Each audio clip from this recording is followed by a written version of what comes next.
Hello, welcome to Tarot for the Big Soup, originally recorded on the 23rd of January 2024, and we're going to be looking at how to deal with narcissists and the drama that they create online. Best way, spray them, block them. However, let's look at it from a tarot perspective, because ultimately the first thing that you need to do in this situation is you need to ground in with the Queen of Pentacles. You need to really establish that link to what supports and what sustains you, because Pentacles is earth energy, so it's all about where you draw nourishment. We live on the earth, we're part of its ecosystems, we are intrinsically connected to everything that goes on here. So making sure that you have that initial sense of support and nourishment before you make your next move is the key here. So secure the fences, make sure everything is where it needs to be, and sometimes you need to do this quietly. The next one that we look at is the King of Wands. Now it's interesting that we have the Queen of Earth and the King of Fire, because the King of Wands always acts in the interests of the people, shall we say, does what is best for the kingdom, and sometimes that kingdom is literally just you, your life, the things that you are directly responsible for. So when you've secured that foundation, now you can look at taking that action and that expression, because fire is the only element that cleanses without becoming corrupted itself. It still ultimately remains fire. So working with that within the container of the Queen of Pentacles gives it some form and structure for things to move. Now, what's interesting is what the narcissists don't admit is they need you. They're codependent to the core. And this is what the Five of Pentacles shows us. It shows that without that connection to others, without their ability to control their environment, without their ability to really understand what is going on around them in a way that they are able to be fully in control of, then they have nothing.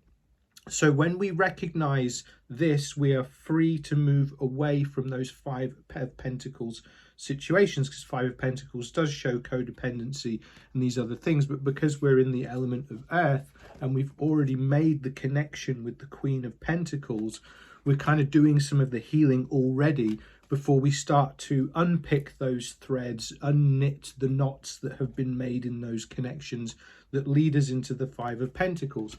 And what's important next with the Ace of Swords, swords is all to do with communication, but also the mind. You need to think differently.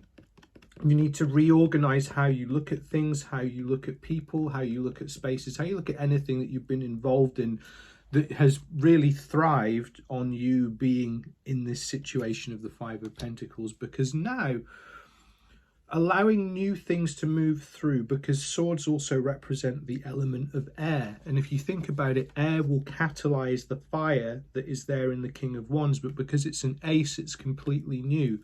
So as you're freeing yourself with that, you're allowing some new strength to come. You're allowing some new aspects to come in, stuff that wasn't there before, which is great, because that then leads us to the Fool.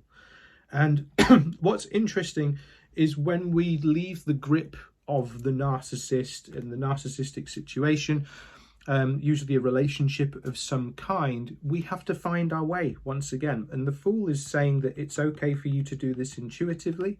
It's okay to follow your instinct. It's okay for you to see things differently, think about things differently, that you have been conditioned to have this mutual dependence on, but all it's doing is serving the person sat at the top of the tree.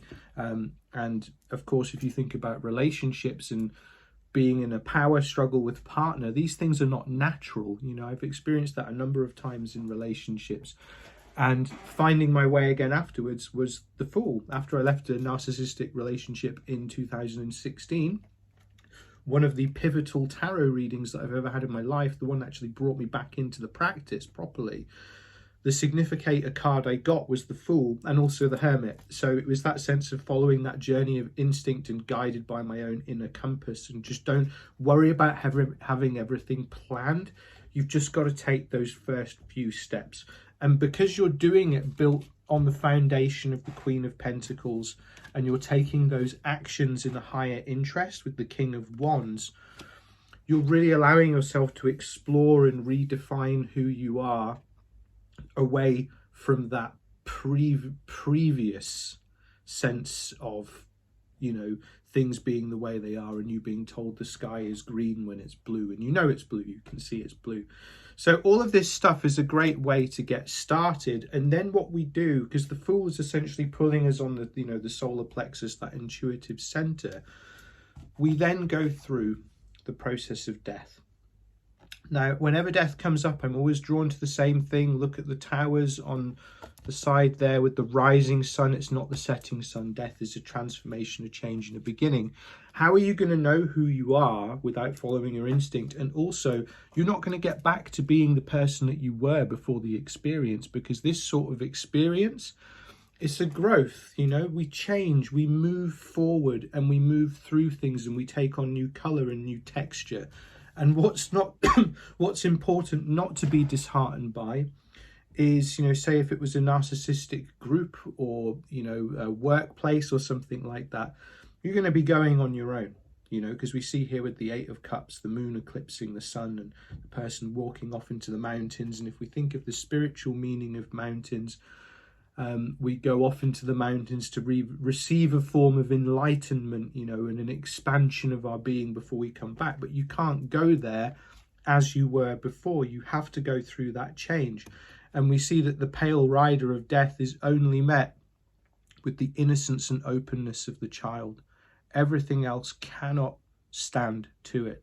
So it's that sense of the inevitability of change. Everything that is structured, the, you know, the castles made of sand, the house of cards, these other aspects, that is the controlling of the conversation, and then trying to manage that by people going their own way, by creating drama around it. You just got to leave it all behind. You know, death here is showing us that it's the portal that we walk through as the Fool.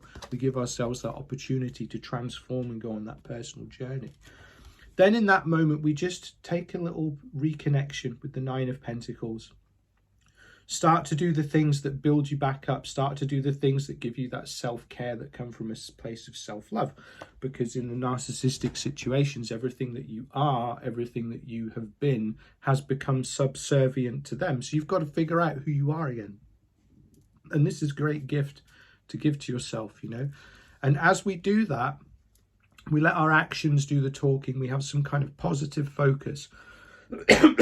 Because it's no good you escaping a difficult situation like a relationship, and then the pendulum of freedom swings out one way, you know, this is you before, and then you go into a situation where it's completely opposing, you know. You go into that, some of it's going to be natural. You're going to have anger, you're going to have frustration, but what's showing here with all of this Pentacles energy, you're grounding that with the 10 of Pentacles, that gives you that sense of comfort, gives you that sense of connection with something higher, and letting that work through you with these other Pentacles cards. So you've got 8, 9, 10 here. That gives you that sense of command and structure over things, which if you think of the 5 of Pentacles before, there's no autonomy there. It's an enmeshment. That's like a trauma bond. You know, everyone's stuck together with the open wound that then heals over, and it just becomes a big scab you can't pull yourself away from. Well, this is saying that you can do it. Just take your time, have a positive focus, but also let yourself be guided by that higher sense of inspiration and influence, which brings us back to the Fool. What's interesting from there is through all of this process, now originally our Ace of Swords, these new ideas, new ways of doing and thinking, evolve into the Page. We become more adept with this. We become able to really work with how we see things. We become able to move forward and through. The next aspect of that, once we've come from the Page of Swords, is we now have another 2 kings. So now we've got the King of Pentacles balancing the Queen of Pentacles from before. So we've now created structure and form and stability and security and providership and nourishment for ourselves in the material. We've gone through that process. We've had that sense of this being a full loop here. And then finally, with the King of Cups, we're able to give measured outward shape and form to our expression of feelings, emotions, and doing it with some creativity and other aspects. So ultimately, it's a Fool's journey within itself, but through these various smaller different aspects. And, you know, You've got this, my friends.